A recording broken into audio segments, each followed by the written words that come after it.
GroupBuyer.com 着數優惠，睇完呢堆評價，可以總結呢間長白山嘅酒店係一個冰火體驗集中營，好壞好分明，適合特定族群嘅玩家。好評集中喺幾個爽點：一、浸溫泉係靈魂，多位住客都大讚浸天然溫泉好享受，尤其係喺冰天雪地嘅長白山，可以挑戰冰火兩重天呢個成就，係行程嘅一大亮點。二、住宿同早餐有質素，房間普遍評價乾淨企理，酒店裝飾都幾有心思，早餐選擇多樣，唔會齋食白粥油炸鬼，算係有誠意。三、附加體驗加分，有住客提到可以行去附近嘅 Crown Hotel 探索後面嘅小森林，同睇動物，變相多個景點。亦有住客特別讚賞一位叫孫鵬嘅管家好幫手，服務貼心。不過，差評亦反映出幾個硬傷，可以話係深山度假嘅代價。一、地理位置與世隔絕，最大死穴係出入一定要靠車。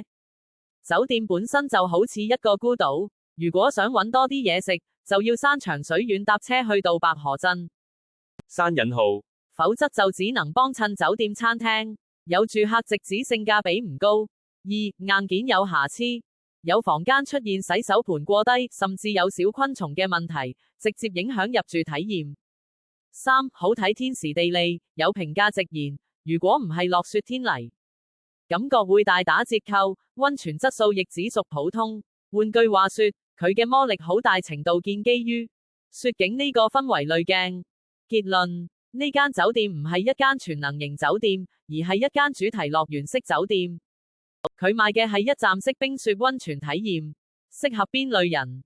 懶人度假派，想一次過滿足滑雪浸溫泉，住好啲嘅願望，唔介意俾多少少錢買方便，亦接受到酒店範圍內活動為主。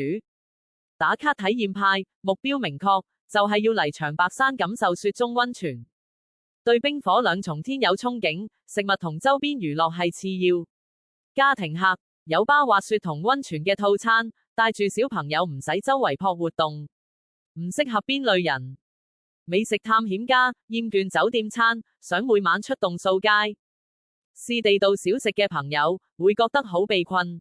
性價比優先者，對硬件細節如家私設計、衛生有高要求，又覺得出入交通不便令成本增加，可能會覺得唔抵。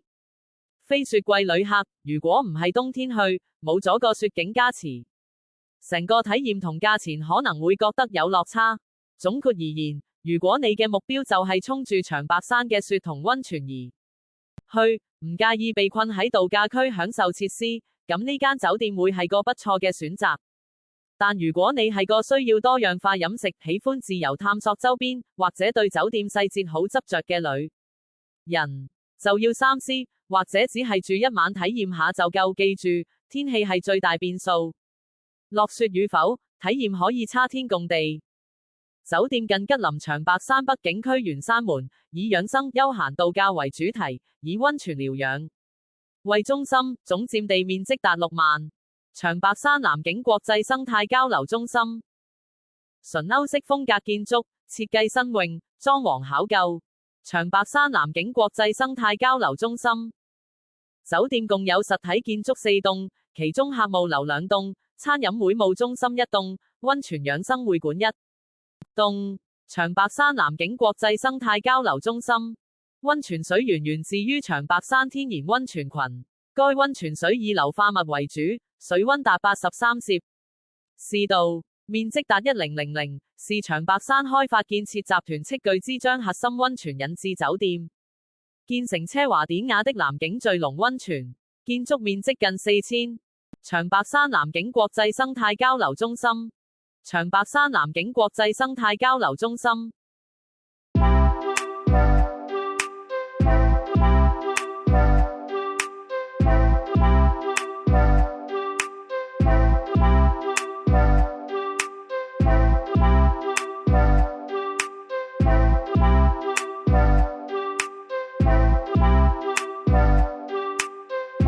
按下面訂閱按鈕，追蹤我哋着數優惠。有你哋嘅 like 和訂閱，會鼓勵我哋製作更多內容。即刻上 GroupBuyer.com 啦！